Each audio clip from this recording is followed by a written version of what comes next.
Assalamualaikum warahmatullahi wabarakatuh. Shalom, perkenalkan nama saya Marsari Armudi, jurusan Ekonomi dan Bisnis, Prodi Akuntansi, Universitas Makarya Asia. Di sini saya akan menjelaskan sedikit tentang materi yaitu akuntansi perbankan. Langsung saja, akuntansi perbankan adalah proses pencatatan, pengklasifikasian, penganalisisan, serta penafsiran data keuangan perbankan secara sistematis untuk pihak-pihak yang berkepentingan mengacu pada prinsip-prinsip akuntansi berterima umum. Kita bisa lihat di sini, persamaan akuntansi perbankan itu adalah aset bank sama dengan utang bank plus modal, di mana harta bank itu adalah penempatan dana dalam kredit, penyaluran dana dalam kredit, penanaman dana dalam aktiva tetap, dan penanaman lainnya. Di mana juga kita bisa bilang laporan keuangan bank ini sama dengan laporan keuangan perusahaan lainnya. Kenapa bisa sama? Kita lihat ya, yaitu terdiri dari neraca, perhitungan laba rugi, laporan laba ditanam, dan laporan perusahaan posisi keuangan. Jadi penempatan dalam neraca, perhitungan laba rugi, laporan laba ditanam, dan laporan perusahaan posisi keuangan itu sama-sama itu berakuntansi. Selanjutnya itu adalah prinsip akuntansi perbankan, di mana dalam prinsip ini terdiri dari dua, yaitu pencatatan biaya berbasis akural, di mana biaya masuk setiap hari ke bank itu artinya terjadi transaksi terus-menerus setiap hari, sedangkan biaya dana merupakan transaksi biaya terbesar di bank. Untuk nominal atau besaran biayanya ditentukan oleh berapa lama dana tersebut digunakan nasabah. Nah, untuk yang kedua itu adalah pencatatan pendapatan berbasis cash. Pada prinsip yang kedua adalah pencatatan pendapatan berbasis cash ini, sebagian besar pendapatan bank diambil dari kredit nasabah, sedangkan nominalnya ditentukan berapa lama kredit digunakan. Untuk pencatatan transaksi kredit, pihak bank tidak menerapkan prinsip akuntansi berbasis akural. Kenapa? Karena resikonya terlalu besar. Oleh sebab itu, dimunculkan prinsip yang kedua, yaitu pencatatan pendapatan berbasis cash. Di dalam prinsip pencatatan pendapatan berbasis cash ini, komisi tidak dicatat apabila belum diterima dalam bentuk tunai. Berarti komisi belum dianggap pendapatan bank, tetapi masih dianggap sebagai tagihan bank. Prinsip ini diberlakukan untuk mencegah pihak bank mengalami risiko yang lebih besar, terutama yang berhubungan dengan kredit macet dan semacamnya. Selanjutnya, manfaat dari akuntansi perbankan. Yang pertama, menyajikan informasi keuangan.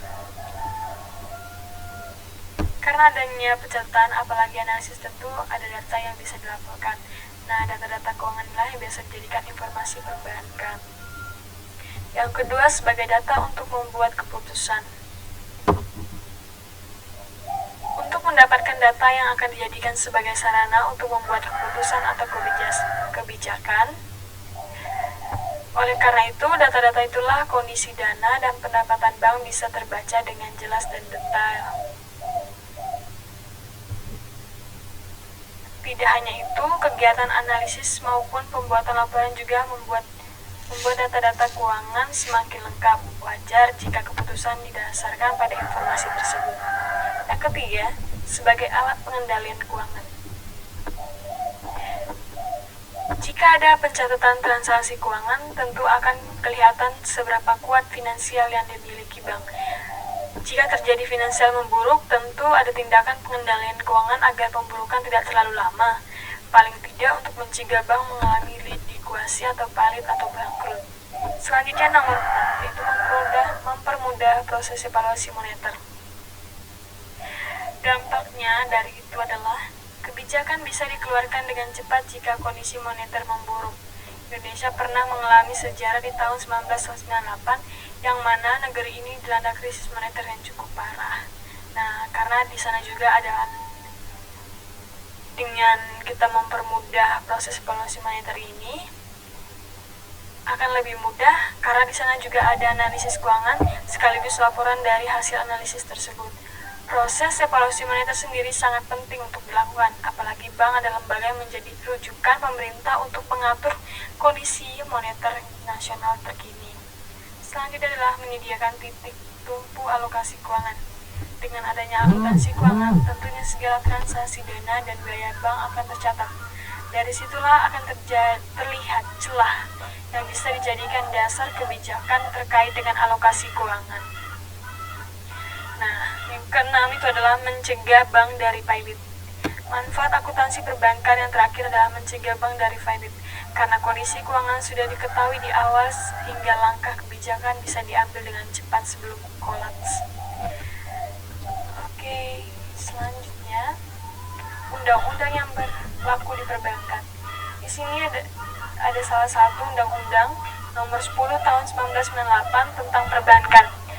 Bank disebutkan sebagai dalam badan usaha yang menghimpun dana dari masyarakat dalam bentuk simpanan dan menyalurkan kepada masyarakat dalam bentuk kredit maupun atau bentuk-bentuk lainnya dalam rangka meningkatkan taraf hidup masyarakat. Nah, tadi undang-undang